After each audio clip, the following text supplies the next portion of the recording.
algo que es interesante que está pasando ahora es que todo el mundo está comprando regalos, ¿verdad que sí?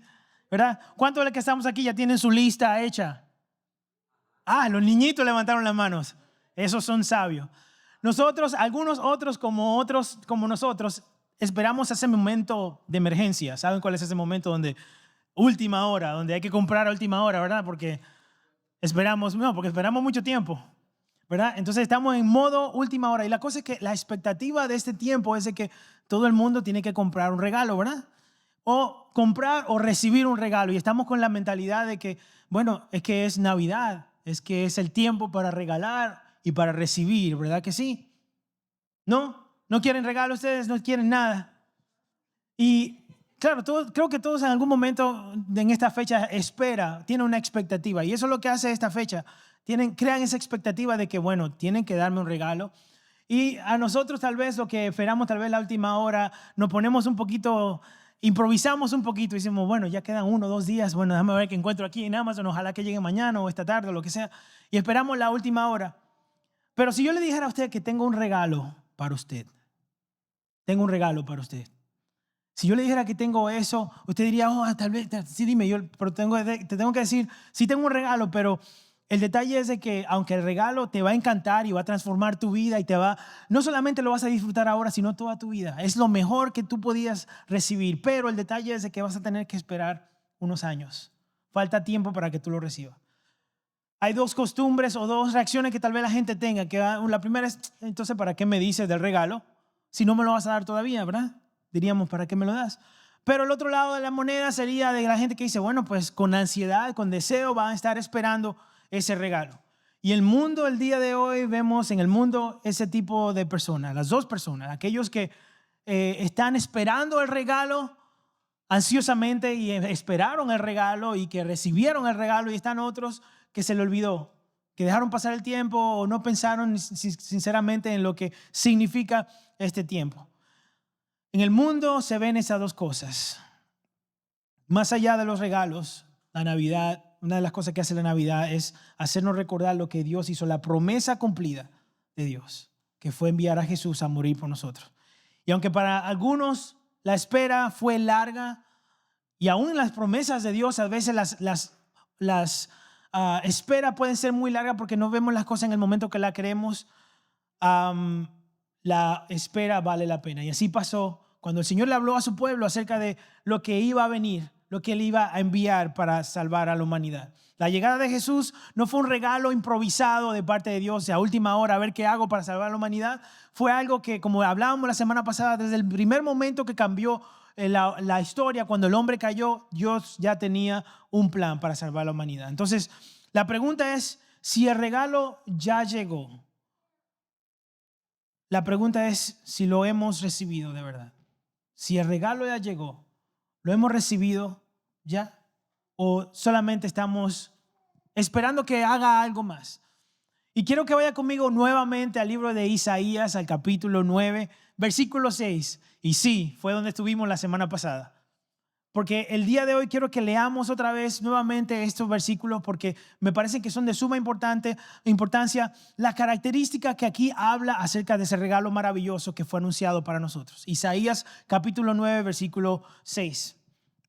Dice así, pues nos ha nacido un niño, un hijo se nos ha dado. El gobierno descansará sobre sus hombros y será llamado Consejero Maravilloso, Dios Poderoso, Padre Eterno, Príncipe de paz. Su gobierno y la paz nunca tendrán fin. Reinará con imparcialidad y justicia desde el trono de su antepasado David por toda la eternidad. El ferviente compromiso del Señor de los ejércitos celestiales hará que esto suceda. Amén. Oramos. Señor amado y Padre celestial, te damos gracias por esta tarde, este momento que nos permites reunirnos en tu casa para adorarte y para servirte, Señor. En este momento, Señor, queremos poner nuestros corazones en sintonía con tu Espíritu Santo. Abrimos nuestros corazones, Señor, para recibir la palabra que tú quieres darnos, Señor, para entenderla y ponerla en práctica, Señor. No solamente ser oidores, sino que seamos personas que practican tu palabra, Señor. Te doy gracias otra vez por esta tarde, por este momento que nos da la oportunidad de poder reunirnos juntos, Señor. Y yo te pido que tú hables, Señor, y que no sea yo, sino tu Espíritu Santo que use mis labios. En el nombre de Jesús. Amén y amén. Aquí en Isaías capítulo 9, versículo 6, lo que leímos, es una de las profecías más famosas del Antiguo Testamento. Es comúnmente escuchada en los tiempos navideños porque habla acerca de la profecía del nacimiento del Señor Jesús. Así que comúnmente nosotros oímos eso, pero no vamos a desempacar todo lo que estos versículos están diciendo porque es mucho, pero sí creo que es necesario que entendamos que cuando el Señor Jesús es nuestro Señor, todas esas cualidades, todos esos atributos que vimos ahí transforman nuestras vidas. Como leímos, Él es admirable, consejero, Él es Dios fuerte, Padre eterno, príncipe de paz. Todo eso hace que nuestra vida se transforme. Y lo que sucede es que su identidad transforma entonces nuestra realidad. ¿Están conmigo? Su identidad, quién es Él, entonces transforma ¿qué? Nuestra realidad, quiénes somos nosotros. Entonces, si Jesús es todo lo que dice que Él es ahí, ¿por qué muchas veces en algunas áreas de nuestra vida parecieran como que las cosas siguen igual? Si Él es Padre eterno, Dios fuerte, consejero, príncipe de paz, ¿por qué a veces nuestra vida se quedan como estancada y no vemos que lo que Él es cambie nuestra vida? Yo quisiera que el día de hoy sacáramos un par de verdades que están aquí en este capítulo, en estos versículos que acabamos de leer, para que la podamos aplicar a nuestra vida. Una de las cosas que mencioné el domingo pasado, hablé acerca del hombre rico que hizo la fiesta, ¿se acuerdan? Y quisiera que vayamos a esta historia en Lucas capítulo 14, versículo 16. Lo primero que quiero que entendamos es que la llegada de Jesús cambia la forma en cómo nosotros vivimos. No solamente hablamos de Navidad y qué bueno y celebramos, qué lindo, porque a mí me gustan estas fechas, me gusta el poder disfrutar el tiempo, el ambiente y todo, pero más allá de eso, el entender qué fue lo que sucedió cuando Jesús vino a la tierra, eso es lo que transforma a la gente, porque saben entonces de que estaban perdidos, Jesús vino a dar salvación y por Él es que podemos celebrar esto, y no solo eso, sino que vino y murió para que nosotros pudiéramos tener otra vez una relación cercana con Dios. Dice así en el capítulo 14 de Lucas, Lucas 14, dice así: entonces Jesús le dijo, un hombre hizo una gran cena y convidó a muchos, o sea, invitó a muchos. Y a la hora de la cena envió a su siervo a decir a los convidados, venid, que ya todo está preparado. Y todo a una comenzaron a excusarse. Todos empezaron a excusarse diciendo, el primero dijo, he comprado una herencia y necesito ir a verla, te ruego que me excuses. Otro dijo, he comprado 5 yuntas de bueyes y voy a probarlos, te ruego que me excuses. Y otro dijo, acabo de casarme y por tanto no puedo ir. Vuelto el siervo hizo saber esas cosas a su señor. Entonces enojado el padre de familia dijo a su siervo, ve pronto por las plazas y las calles de la ciudad y trae acá a los pobres, los mancos, los cojos y los ciegos. Y dijo el siervo, Señor, se ha hecho como mandaste y aún hay lugar. Dijo el Señor al siervo, ve por los caminos y por los vallados y fuérzalos a entrar para que se llene mi casa, porque os digo que ninguno de aquellos hombres que fueron convidados gustará mi casa. Usted y yo, hablábamos eso la semana pasada, usted y yo éramos esos cojos, esos mancos, esos ciegos, esos pobres, aquellos que no merecíamos estar invitados a la mesa del Padre. Nosotros no éramos amigos de Dios, éramos enemigos de Dios. Pero Él por su gracia y su misericordia nos reconcilió, nos trajo nuevamente a Él. Esa reconciliación es la que causa la transformación en nosotros, porque en ningún momento, como mencionábamos, Él no tenía que venir al mundo y morir por nosotros. Sin embargo, en su amor y su gracia, su mano fue extendida hacia nosotros y ahora nosotros podemos tener una silla en la mesa, podemos tener ese espacio en la mesa. Jesús no vino solo para rescatarnos del pecado, ni solamente invitarnos a la mesa para comer con el Padre. Él vino a que se haga un proceso aún mayor, que fue el adoptarnos. Ahora somos hijos de Dios. No todos los creados somos hijos de Dios. ¿Está eso claro? Ahí hay mucha gente piensa de que todos somos hijos de Dios. No, todos sí somos creación de Dios, pero no toda la creación es hija de Dios. Amén. La llegada de Jesús no solo cambió la historia, sino que cambia personas. Entonces dejamos de ser no solamente invitados, ahora nos convertimos en hijos adoptados. Muchos viven la fe como si solamente fueran visitantes en la casa de Dios, pero Jesús vino para hacernos invitados no temporales, sino para siempre. Y Juan, el libro de Juan, en el capítulo 1 lo dice de esta forma: mas todos los que le recibieron, a los que creen en su nombre, vean ahí hay dos condiciones: a los que le recibieron, a los que le creen su nombre, les dio potestad de ¿qué? Ser hechos hijos de Dios, no a los creados nada más.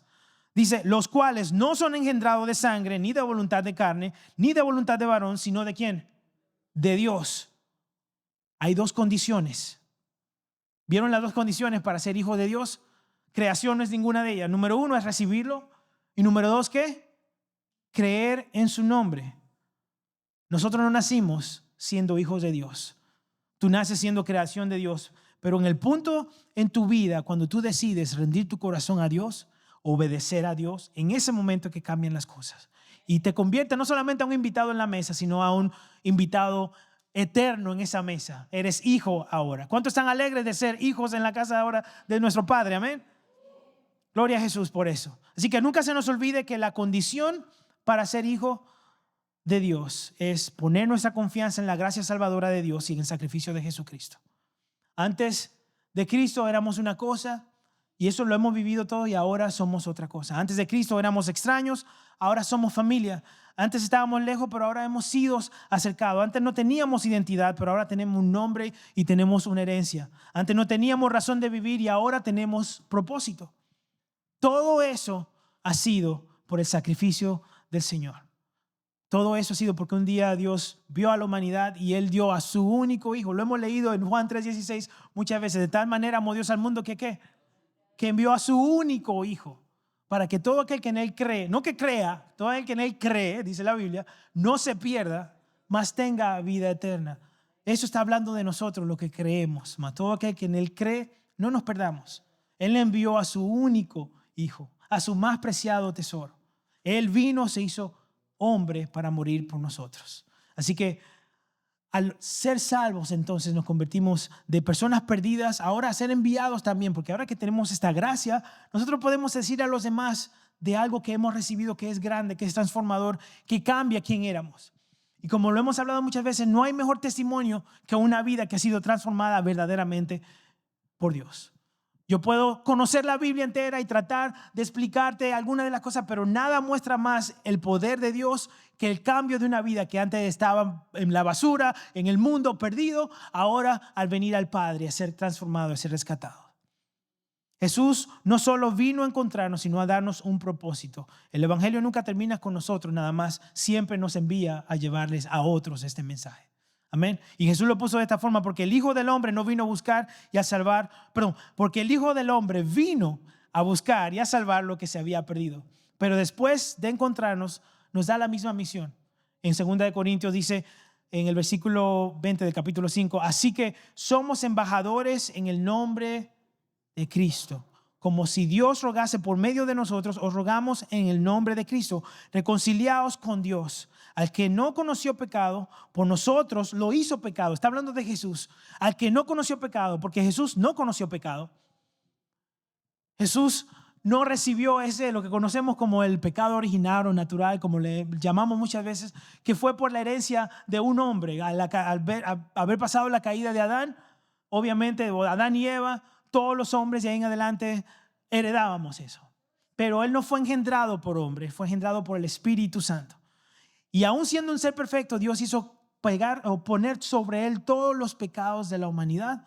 Entonces ahí dice, al que no conoció pecado, por nosotros lo hizo pecado, para que nosotros fuésemos hechos justicia de Dios en él. Dios nos ve a nosotros entonces a través de Jesús y somos encontrados justos. Lo que antes estaban perdidos, ahora son mensajeros de esperanza. Los que fueron rescatados ahora participan en el rescate de otros. Eso somos nosotros.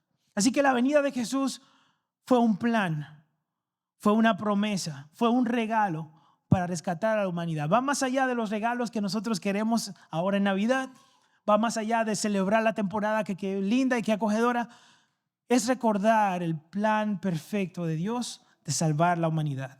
Si Jesús llegó a tiempo para nosotros, entonces otros necesitan también que lleguemos a tiempo y le llevemos este mensaje.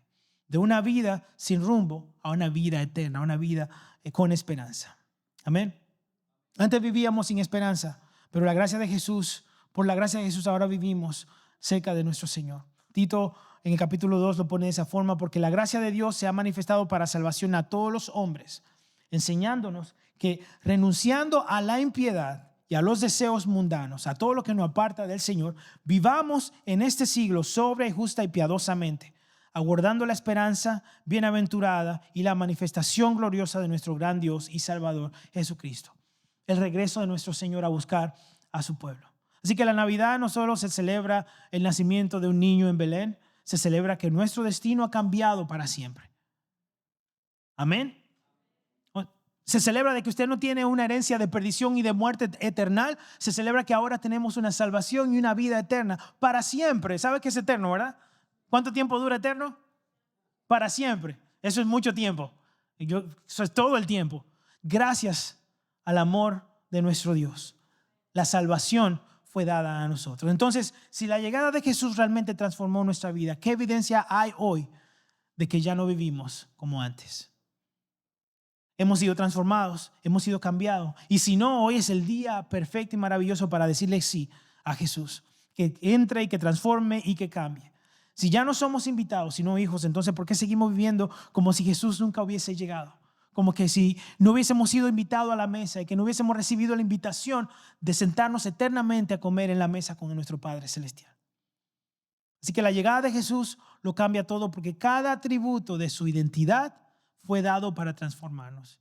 Y ahí es que quería llegar. Cada atributo de lo que leímos ahora mismo fue dado para transformarnos a nosotros también. Sus atributos transforman nuestras vidas. Así como el profeta Isaías lo decía, y lo voy a leer rápidamente, dice, pues nos ha dado pues nos ha nacido un niño, hijo se nos ha dado, el gobierno descansa sobre sus hombros y será llamado Consejero Maravilloso. Y yo quiero que tomemos unos minutos, una pausa para que hablemos de cada uno de estos atributos. Consejero Maravilloso. ¿Qué es un consejero? Un consejero es una guía, una dirección, alguien que te ayuda a discernir, a entender, y no solamente te guía, sino que te informa, te ayuda a caminar hacia un lugar. Eso es lo que hace una guía, es lo que hace un consejero maravilloso. Y no solo te da el cómo se debe hacer algo, sino que te guía a cómo hacerlo. No solo es guía para nosotros, Jesús ha mostrado ser nuestra guía y nuestra dirección hacia el Padre también. Nuestro ejemplo a vivir ha sido nuestro Señor Jesús. Entonces, cuando habla aquí de que un niño es nacido, se nos es dado y el principado, el gobierno está sobre sus hombros y se llamará admirable, es un consejero. Qué maravilloso es saber que nosotros en momentos de dificultad y cuando estemos en decisiones o en esos momentos donde creo que nos encontramos en algún momento así, donde no estamos seguros qué vamos a hacer, decisiones que tenemos que tomar y no sabemos qué hacer y a quién vamos, a qué consejero vamos. ¿Será que nosotros confiamos en nuestro propio entendimiento y buscamos lo que parece que nos hace bien? ¿O vamos a ir a donde tenemos la fuente, el mejor consejero? Un consejero maravilloso, dice la palabra del Señor. Y nosotros podemos ir, porque una de las cosas que nos enseña la vida muchas veces es que en los tropiezos aprendemos. Pero también el Señor permite que en las obediencias aprendamos a confiar en Él también. Así que antes de llegar al tropiezo y nosotros necesitemos dirección para tomar alguna decisión, si nosotros no estamos cerca del consejero maravilloso, va a ser muy difícil que podamos oír su voz y entender y discernir su voz. Porque en lo difícil de la vida y el ruido de la vida, si nosotros no tenemos cercanía y búsqueda con Dios, entonces no vamos a entender cómo Él nos habla. Y nuestro Dios, Él nos habla a través de su palabra, pero también Él puede utilizar personas, situaciones para hablar a nuestras vidas. ¿Lo creen así? Pero si no estamos en la misma sintonía, no vamos entonces a entender lo que Él nos está diciendo. Y podemos estar diciéndole, Señor, necesito un consejo, necesito que me ayudes, que me guíes, que me dirija, pero si no estamos entendiendo cómo Él nos habla, entonces podemos pasar toda la vida pidiéndole al Señor que nos hable y nosotros no vamos a entender. La mejor forma de reconocer la voz de alguien es conociendo a esa persona, es pasando tiempo con esa persona. Yo puedo estar en un grupo de personas y cuando mi mamá me llama, si está enojada y me dice el nombre completo, yo sé quién es mi mamá en el grupo de personas. Cuando ella me dice, Frank, no le voy a dar todo el nombre. Frankel, yo sé, es muy largo, se acaba el servicio, se lo doy todo. Frankel, yo sé que algo está pasando y muy mal para que me digan el nombre completo. Yo puedo discernir la voz y es porque he pasado ese tiempo con mi mamá. Y eso creo que pasa en todas las relaciones. La mejor forma de conocer la voz de alguien es pasando tiempo con esa persona. Entonces, si tú quieres que Jesús sea ese maravilloso consejero que la palabra de Dios nos habla ahí, tenemos que conocerlo, tenemos que pasar tiempo con Él, tenemos que buscar su presencia. Porque ya Él es parte de su identidad, es su atributo ser eso para nosotros. Amén. Así que la próxima vez que te encuentres buscando dirección, te voy a pedir que hagas algo. Pregúntate un par de cosas. Número 1 es, ¿quién es tu Señor? ¿Será que nos hemos rendido a Dios verdaderamente para que Él sea nuestro Señor y dejarnos de dirigir por Él? Y lo otro que te tienes que preguntar es, ¿estoy pasando tiempo con Dios para aprender a escuchar cuando Él me habla?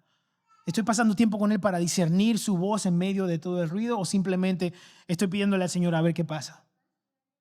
Así que Jesús no solamente vino a salvarnos, sino que Él vino a hacer que su identidad, sus atributos también nos transformen a nosotros. Amén. Él vino a guiarnos y a vivir una vida en abundancia, una vida con gozo. Eso no quiere decir que no vamos a tener problemas, pero sabemos que podemos agarrarnos de Él y podemos tener dirección. Amén. Así que cuando Jesús es nuestro consejero maravilloso, su guianza no solo nos da dirección, también nos transforma. Al dejarnos guiar, podemos ver y experimentar su poder. Y eso me lleva a su siguiente atributo: Dios poderoso. Y algunas otras traducciones le dicen Dios fuerte. Es una palabra que se utiliza en el hebreo, que es gibor, y esa palabra se atribuye mucho a fuerza, a poder en guerra, a valiente.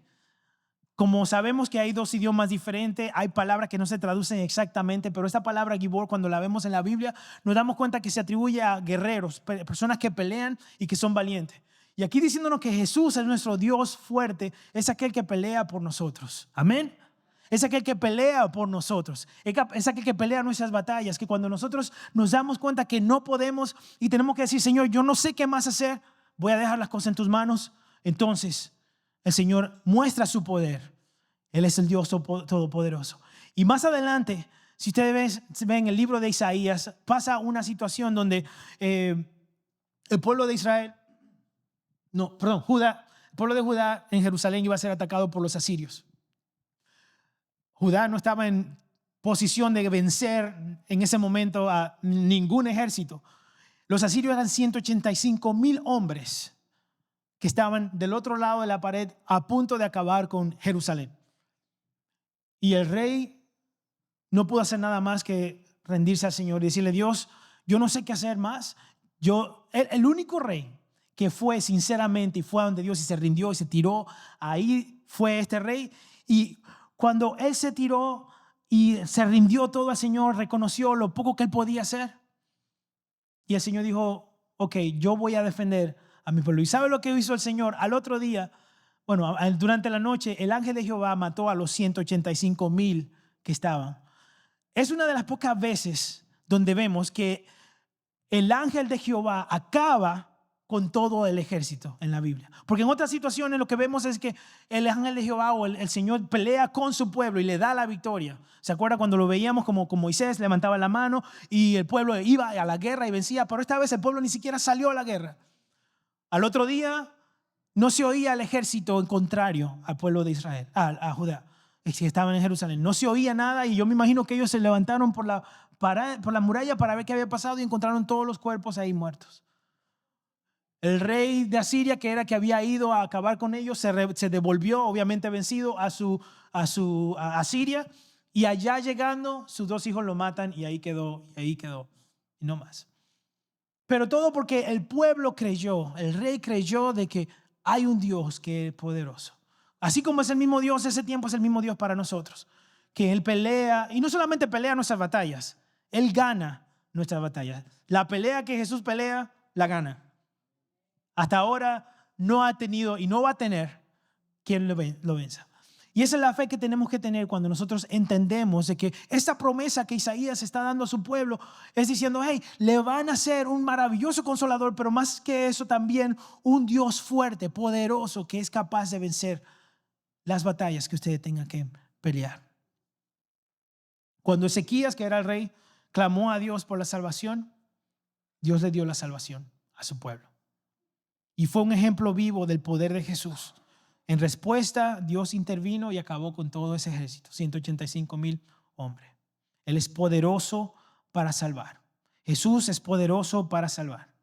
¿Usted entiende eso? Él es poderoso para librarnos. No sé lo que sea que está pasando usted. No sé la situación, la dificultad, el problema, la adversión tal vez que esté pasando. Lo que yo sí sé es que el Dios que le servimos es poderoso. Y no poderoso, es todopoderoso. Su poder está disponible para transformar la vida. Vamos, dale un aplauso de verdad al Señor si lo va a hacer. Amén. Lo que tenemos que hacer es clamar a Él con fe. Jeremías 3:33 dice, clama a mí y yo te responderé y te mostraré cosas que tú no conoces. El escritor de Hebreo lo puso de otra forma. Dice así en el capítulo 7 de Hebreos, pero como Jesús permanece para siempre, su sacerdocio es imperecedero. Por eso también puede salvar por completo a los que por medio de Él se acercan a Dios. Hay una condición ahí. Por medio de Él se acercan a Dios, ya que vive siempre para interceder por ¿quiénes? Por ellos. Está hablando de usted y de mí. Dice ahí que por medio de los que se acercan a Él, nosotros somos los que nos acercamos a Dios. Y aquí dice que Él ya vive para siempre y vive siempre para interceder por nosotros. Ese es al que le servimos. ¿Está entendiendo eso? Amén. El siguiente atributo es bien interesante, que es Padre Eterno. ¿Por qué es bien interesante? Porque este atributo es uno que ha confundido a muchos cristianos dentro de la iglesia todavía. Porque dicen, pero ¿cómo que Jesús es Padre? ¿No que el Padre era Jehová? Jesús es el Hijo. Amén. Hay una Trinidad. Dios Padre no es el Hijo no es el Espíritu Santo y el Espíritu Santo no es el Padre. Pero lo que confunde a la gente muchas veces en la Trinidad es de que hay un solo Dios y ese Dios existe en tres personas. Y vamos a dar un estudio de eso en otro momento donde podamos ir más profundo. Pero lo que yo quiero que entendamos que ese atributo que está hablando aquí de Dios, de Jesús siendo Padre eterno, si usted lee el hebreo original, se da cuenta primero que el hebreo se lee de la derecha a la izquierda, no como nosotros que leemos de la izquierda a la derecha. Y en el orden de palabras dice así mismo, Padre eterno, pero esa palabra eterno se refiere a la eternidad. Padre de la eternidad es lo que está diciendo ahí. ¿Qué quiere decir? De que Él es el Padre de la eternidad. Y cuando ahí dice Padre de la eternidad, siempre en la Biblia, cuando vemos incluso en el Antiguo Testamento, a lo que se le atribuye Padre no siempre es un término literal, sino de originador o de creador. Por ejemplo, a Abraham se le dijo que iba a ser padre de muchas naciones, pero nada más tuvo 2 hijos. ¿Me entienden? Sabemos también que el enemigo es el padre de toda mentira, ¿verdad? ¿Me doy a entender? Adán, el padre de la humanidad, pero él no tuvo a toda la humanidad como hijo, sino que él fue el padre, ¿verdad? Aquí mismo entonces está hablando del creador, el que originó la eternidad. Él fue antes que todas las cosas. Padre eterno, el dueño de la eternidad. Y eso es lo que Él nos brinda a nosotros, una vida eterna. ¿Se dan cuenta? Jesús es el Hijo de Dios. Él no es el Padre celestial, Él es el Hijo de Dios. 3 personas en una. Lo que el lenguaje original está queriendo aquí decir es que Él es el Padre de la eternidad. Y primera de Juan, lo conocemos, capítulo 1, dice, en el principio era el verbo y el verbo era con Dios. El verbo era Dios. Este era en el principio con Dios. Ahí está hablando de la eternidad de Jesús. Está hablando de Jesús. Él ya estaba con Dios en el principio. Todas las cosas por Él fueron hechas. O sea, por Él Jesús hizo todas las cosas. Y sin Él nada de lo que ha sido hecho fue hecho. En Él estaba la vida y la vida era la luz de los hombres. Él posee, Él es dueño de la eternidad. A eso se refiere cuando dice Padre eterno. Estamos aprendiendo algo. Yo espero que sepan eso, porque para mí es muy importante que entendamos eso para que no, por ahí, alguien por allá no me lo quiera engañar. Entendamos claramente lo que dice la palabra del Señor. Así que eso quiere decir de que este niño que nació en Belén posee la eternidad como cualidad. Él es el dueño de la eternidad. Es decir, que es el dueño de la vida eterna. Eso me gusta tanto como suena eso. Él es el dueño de la vida eterna, porque por eso es que Él puede dar vida eterna. Él es el camino, la verdad y la vida. Él es que puede dar la vida eterna. Nadie puede hacerlo. Nadie puede ir al Padre si no es a través de Él. Por eso es que Él es el Padre de la eternidad. Amén. Entonces, el siguiente es príncipe de paz. Y aquí yo tengo tal vez que bajar un poquito la velocidad porque la paz es muy importante para nosotros. Es tan necesaria. Y aquí dice que Él es el príncipe de paz. Él da paz, pero porque Él es el príncipe de paz, Él puede quitar también paz. ¿Qué es eso? ¿Cómo que Él quita la paz? ¿Alguna vez usted ha tenido que tomar una decisión y no siente paz en tomar esa decisión? ¿Verdad que sí? Creo que todos aquí nos ha pasado como que, yo como que creo que el Señor, pero es una buena oportunidad, pero como que no hay paz. Y muchas veces el mismo Señor diciéndonos, ¿sabes qué? Dame quitarte esa paz, porque Él es el dueño de la paz, para que no vayas tú a meter la pata.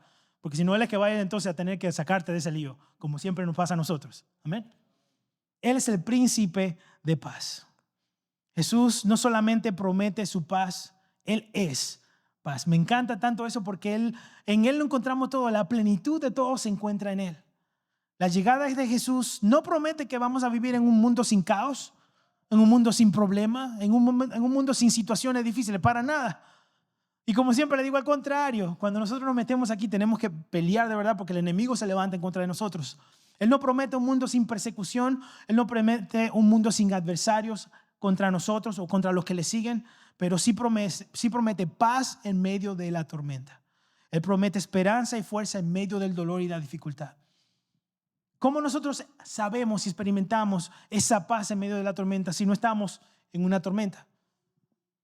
Necesitamos meternos en problemas, estar en una dificultad para que aprendamos entonces a tener esa paz. Ahora, no le estoy diciendo vaya y métase en un problema para que el Señor le dé paz, pero a veces los problemas vienen a nosotros y no nos queda de otra que aguantarnos y confiar en Dios. Entonces, mientras más lejos estamos del príncipe de paz, más difícil es para nosotros experimentar esa paz en medio de la tormenta. ¿Me entiende? Mientras más lejos estamos del príncipe de la paz, el dueño de todas las cosas, más difícil es que nosotros sintamos esa paz en medio de las dificultades. Una paz que es humanamente imposible de explicar, pero sabemos que es tan verdadera y tan real. Yo espero tal vez, y no es que se lo deseo, pero yo espero que algunos de nosotros hayamos vivido ese momento, esa situación, esa dificultad donde digamos, yo no sé por qué, pero yo me siento bien.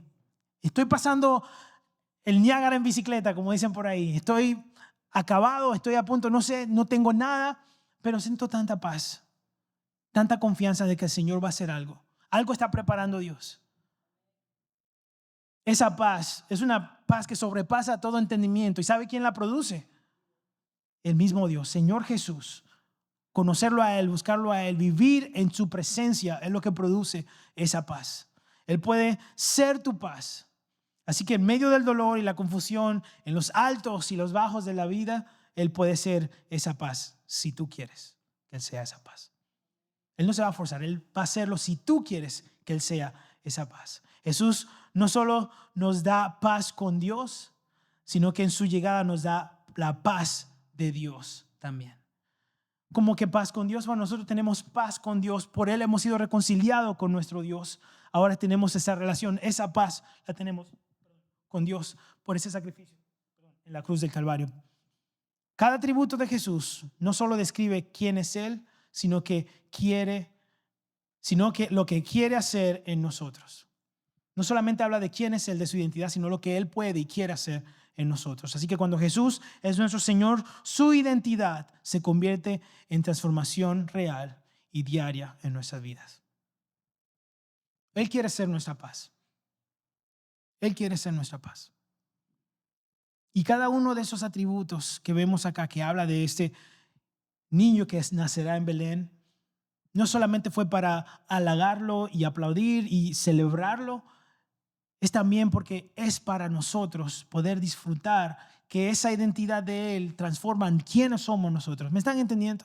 Estamos aquí, yo espero que entiendan de que cada uno de esos atributos que está hablando, admirable consejero, Dios fuerte, Padre eterno, príncipe de paz, cada uno de esos son para nosotros también poder disfrutar y ser transformado por Él, porque Él es que hace eso. La llegada de Jesús al mundo nos trajo a alguien que podía aconsejarnos, guiarnos, dirigirnos, alguien que podía pelear por nosotros, porque Él es el poderoso de Israel. Alguien que quiere transformarnos y cambiarnos, quien es el dueño de la vida eterna. Alguien en quien encontramos paz, y esa paz que nadie más puede darnos. La paz que el mundo no te puede dar. Porque la paz que el mundo te puede dar va a ser temporal hasta el próximo problema. O sea, nosotros salimos de un problema y estamos bien esperando el otro. Y el mundo pues te va a dar una paz tal vez temporal. Pero la paz que encontramos en Jesús es esa paz que sobrepasa todo entendimiento, que no se entiende. Amén. Gloria a Jesús. La llegada de Jesús cambia la humanidad, cambia al hombre. Si el hombre comprende verdaderamente de qué se trató ese plan de Jesús al venir al mundo. Fue un plan de rescate, de reconciliación, de restauración. Fue un plan para rescatar, un plan para restaurar, reconciliar y cambiar el curso de la humanidad. Pero no es obligado. Nosotros tenemos que aceptar. Nosotros tenemos que recibir ese regalo si queremos. Hoy ese plan se extiende a cada uno de nosotros. Así que dejemos que cada uno de esos atributos cambie nuestra vida, cambie quiénes somos. Amén. Que Él sea nuestro consejero cuando nosotros necesitamos una dirección, un consejero. Que pasemos tiempo con Él tanto, lo suficiente para entender cuando nos esté guiando. Que cuando estemos en problemas y situaciones difíciles sepamos que tenemos a alguien que pelea por nosotros. Porque vamos a encontrar momentos donde no podemos hacer nada. Humanamente es imposible que podamos hacer algo. Pero ahí tenemos a un Dios fuerte, a un Dios poderoso. También tenemos al Padre eterno en quien recibimos la vida eterna y el que nos da paz. Entonces dejemos que cada uno de esos atributos transforme nuestra vida. Amén.